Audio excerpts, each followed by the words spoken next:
Right friends, welcome back to revision class. This is the 16th session and we are going to deliberate several environmental issues today and look at the first one, World Bank Group and Forest Action Plan. World Bank Group is involved in the Forest Action Plan. It has got its own action plan for financial year 2016 to 20 and it is basically to recognize the importance of forests for people and economies and for the health of the planet as a whole, and it has got two priority areas. This Forest Action Plan of World Bank Group has got two priority areas.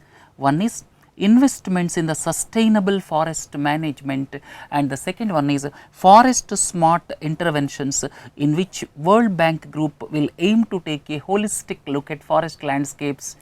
Leave these two things, but before leaving this entire issue of this Forest Action Plan, you have to understand the underlying theme is climate change and resilience, rights and participation, institutions and governance. So, the Forest Action Plan recognized the potential of forests to reduce poverty, driving sustainable development and providing vital local and global environment services. So, this is all about Forest Action Plan of World Bank Group. And second important aspect, please do not forget BioCarbon Fund. This BioCarbon Fund was created in 2004 and this is housed within Carbon Finance Unit of the World Bank. It is housed within Carbon Finance Unit of the World Bank. And what is the purpose of this BioCarbon Fund? First of all, please understand this is the public private sector initiative. So, it mobilizes finance to help develop projects to conserve carbon in forest and agro ecosystems. So, for conservation, or you can say for sequestering or conserving carbon in forest and agro ecosystems, this BioCarbon Fund is meant for, and it is a public private sector initiative and it is under Carbon Finance Unit of the World Bank, and it allocates resources to projects that transform landscapes and directly benefit the poor farmers. So, it was the first carbon fund established in the world to focus on land use. So, here this will directly benefit the poor farmers and this is under the Carbon Finance Unit of the World Bank. So, these two things we discussed about Forest Management Plan, or you can say Forest Action Plan 2016-20 of the World Bank Group. Now, this is by the World Bank, this is BioCarbon Fund.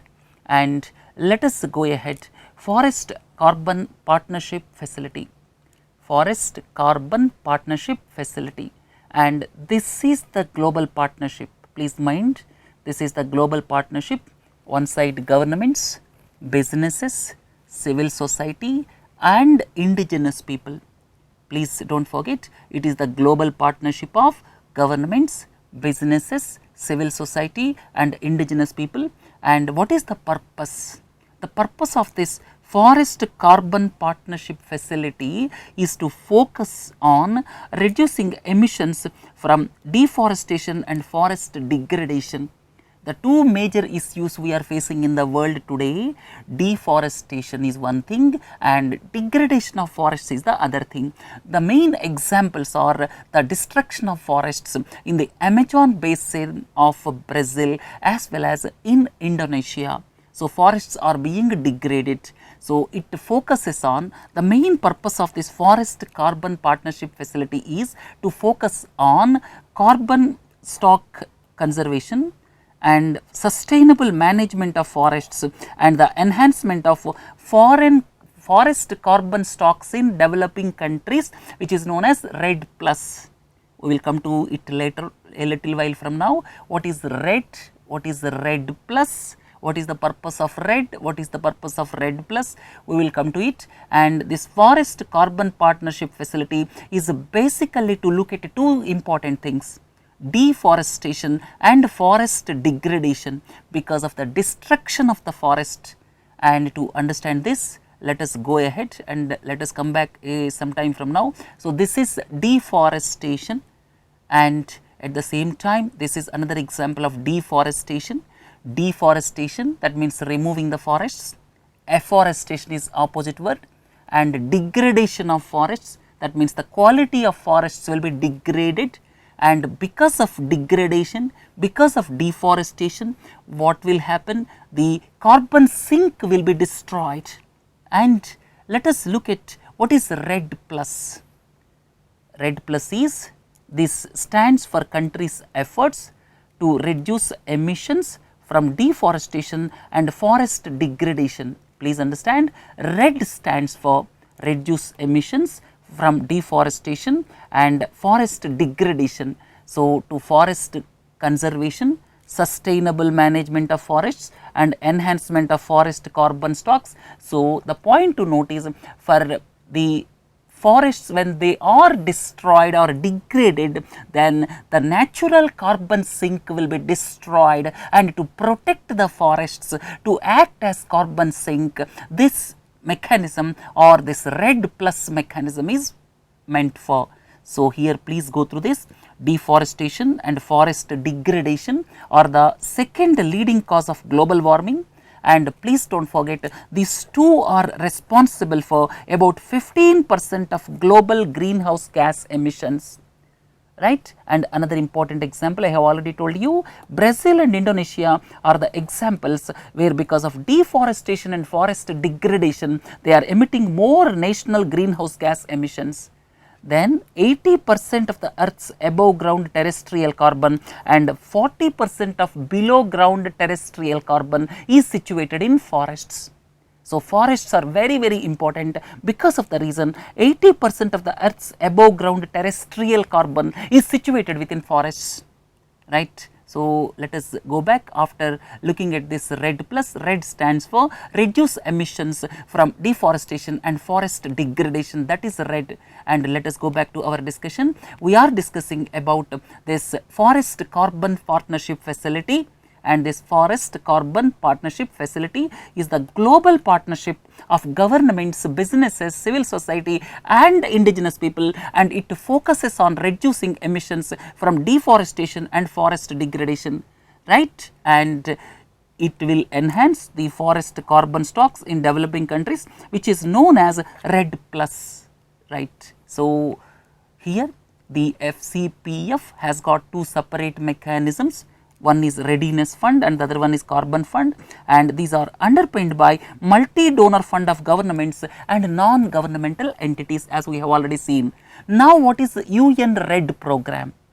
This United Nations collaborative program on reducing emissions from deforestation and forest degradation in developing countries. Please understand, United Nations REDD program is the collaborative program. And here who are the collaborators? The collaborators are FAO, Food and Agriculture Organization, United Nations Development Program, United Nations Environment Program. So, these three came together for this UN REDD program.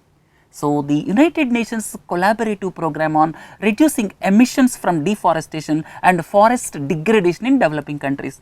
So, what is the purpose of UN REDD? UN REDD purpose is, it assists countries to develop the capacities needed to meet UNFCCC's REDD+ requirements.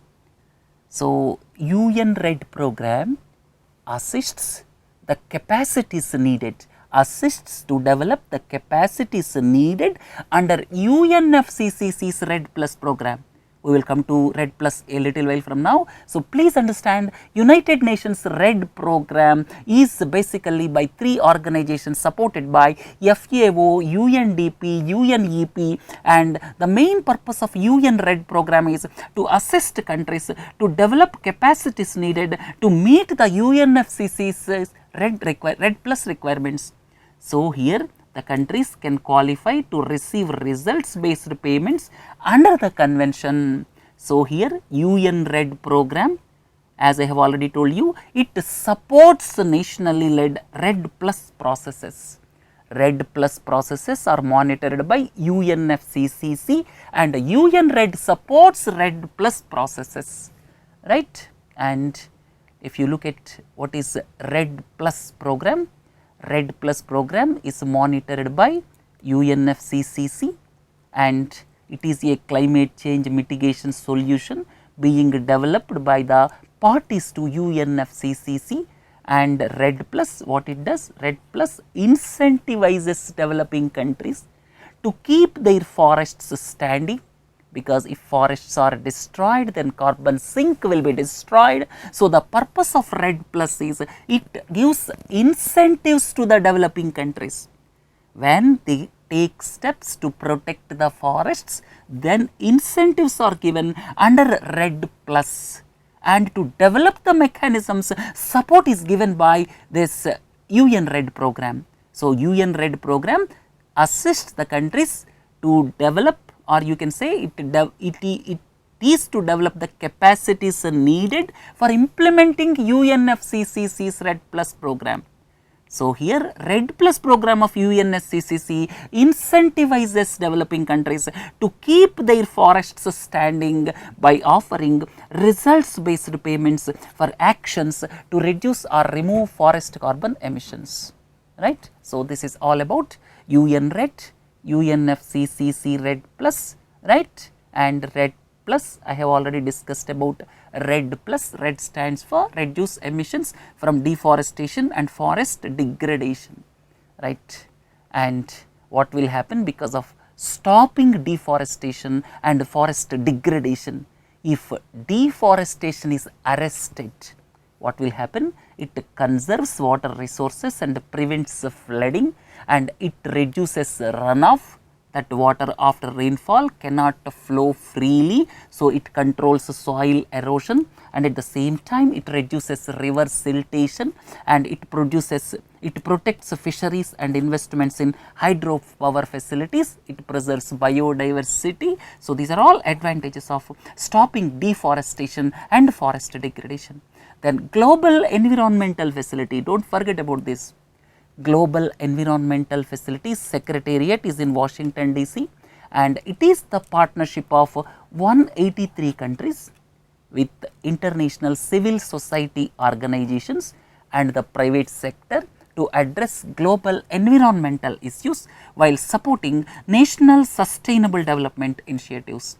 So, GEF, please do not forget, Global Environment Facility is the largest public funder of the projects to improve global environment, right. So, it provides grants for the projects related to biodiversity, climate change, international waters, land degradation, ozone layer protection, persistent organic pollutants. To protect all these things, this gives grants, right. So, this is about Global Environment Facility.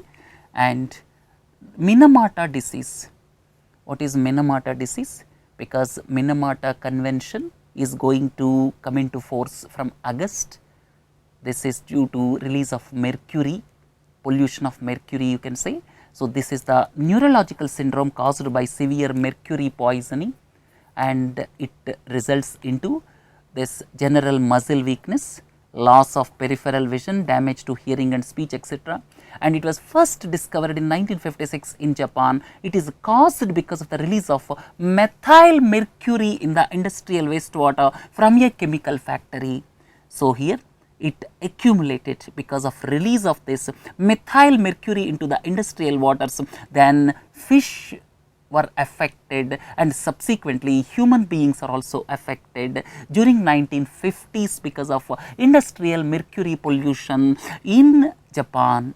Subsequently, because of this Minamata disease, you see this is because of Minamata disease, and subsequently Minamata Convention was thought of. This Minamata Convention, it is a global treaty to protect the human health and environment from the adverse effects of mercury and controlling the anthropogenic release of mercury. What is meant by anthropogenic? Anthropogenic means because of human activities, if anything is released, that is known as anthropogenic release. So, controlling the anthropogenic release of mercury throughout its life cycle is the key factor in shaping the obligations under the convention. So, ban on new mercury mines, like that, there are 3-4 issues, you can go through them, and 50 ratifications completed for this convention. As per the convention, to come into force, it requires 50 ratifications. India is a signatory, but I think it is not ratified, it is yet to ratify, but 50 ratifications completed. So, after 90 days, that is from 16 August 2017, this Minamata Convention will come into force. So, please do not forget about Minamata Convention, and Minamata is the disease associated with the release of mercury in industrial waste in Japan, right. VIP treaty came into force last year, that is visually impaired persons treaty or Marrakesh treaty. So, these things please do not forget, and Brasilia declaration on road safety, this you should not forget. The World Health Organization report says that every year 12.5 lakh people die due to road accidents in our country, 5 lakh accidents take place every year, and out of 5 lakh accidents 1.5 lakh people lose their lives. And here second global high level conference on road safety announced the decade of action plan for road safety by 2011-20, or you can say for 2011-20, and they agreed to reduce the road traffic deaths by half by the end of the decade. So, this is very important, to reduce the road traffic deaths to half by the end of the decade. And how they will be reduced, that is also mentioned.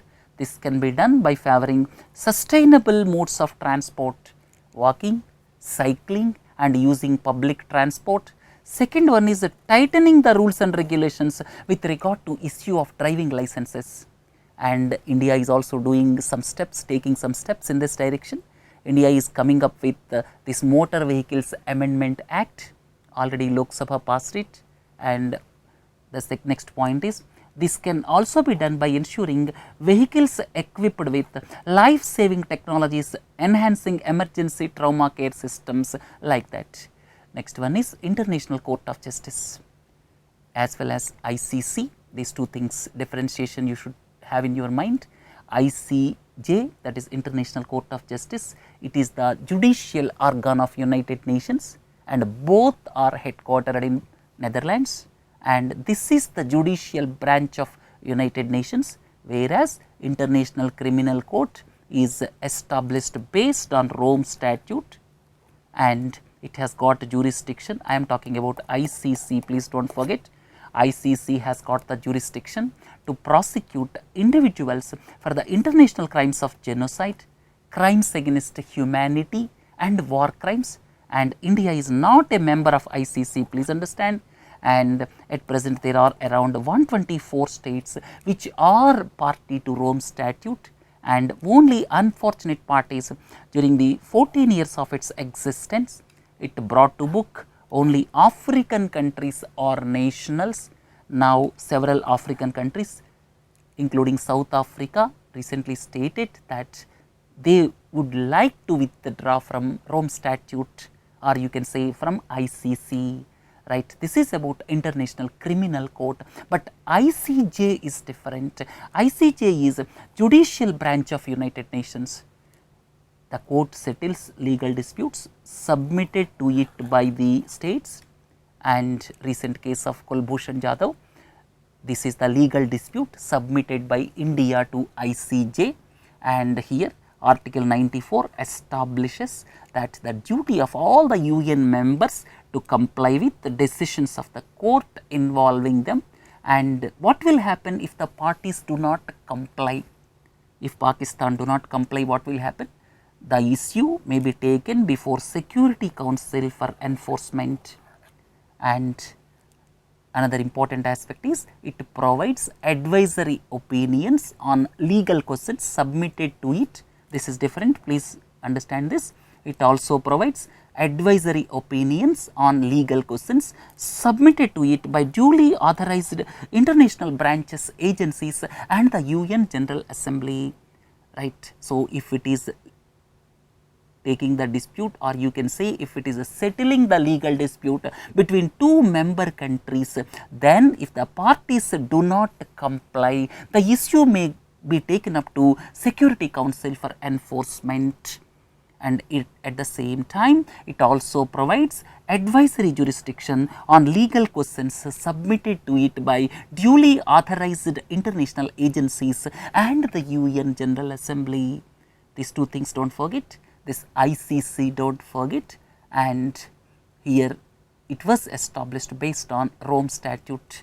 Then India recently approved the extension of contract between Ministry of Earth Sciences and the International Seabed Authority for the exploration of polymetallic nodules up to 2022. So, here India initially signed 15-year contract, and now it is extended by another 5 years up to 2022. Now, India's exclusive rights for the exploration of polymetallic nodules in the allotted area in the Central Indian Ocean Basin will continue. And here this is Central India Ocean. I think India got somewhere allotted land here, and International Seabed Authority, these are polymetallic nodules, and this International Seabed Authority, you should have clear idea about it. This was established based on UNCLOS, and it is intergovernmental organization, very important. And what is the role of International Seabed Authority? The role is to organize and control all mineral based activities in the international waters. So, beyond the national jurisdictions are up to 200 nautical miles, and beyond national jurisdictions as per UNCLOS this is established. So, in the international waters, here all the mineral related activities are controlled by this International Seabed Authority, which is situated in Kingston, Jamaica. Please look into this. This is Kingston, Jamaica, and the headquarters of International Seabed Authority are situated in this Jamaica, right? And this polymetallic nodules, please do not forget.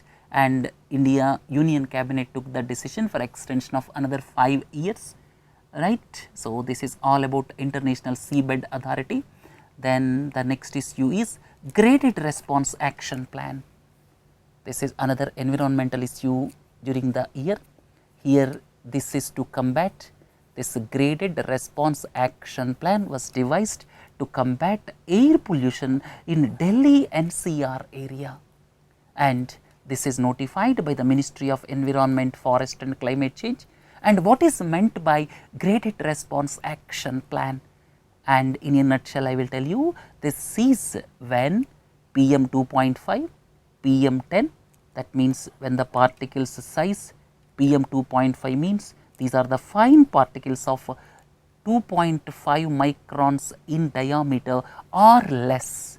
2.5 micron size or less or PM 2.5, PM 10 are particles of 10 micron size or less, and these particles in the atmosphere in Delhi NCR area, if these particles exceeds certain limits, some action is to be taken by the government. So, that is about Graded Response Action Plan, and Delhi, please do not forget Delhi NCR area, and the pollutants are PM 2.5 and PM 10.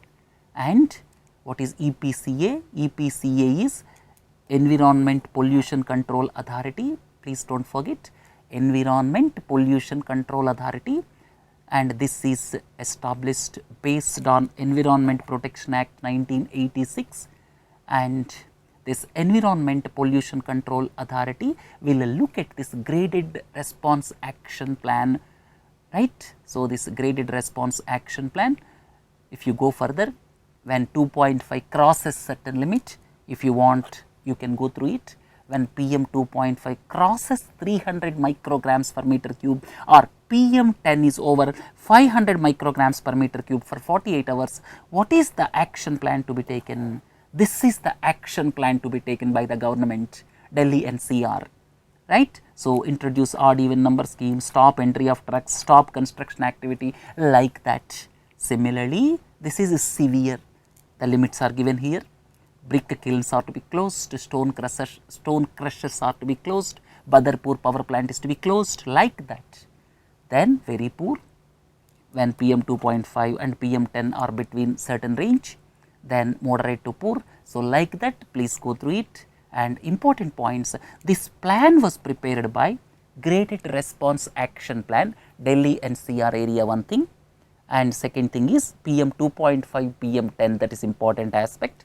Third important aspect is this is prepared by Supreme Court mandated Environment Pollution Control Authority, and the concentration of pollutants will be communicated to EPCA. This is very, very important, right. Please look into this. The mechanism for implementation is Pollution Control Boards, India Meteorological Department, they will convey information to EPCA and departments must take action subsequently, right friends. We discussed number of this environment related issues today, and tomorrow we will continue discussion at 11 o'clock as usual, and please do join for Q&A session at 11:30. Have a nice day. Thank you.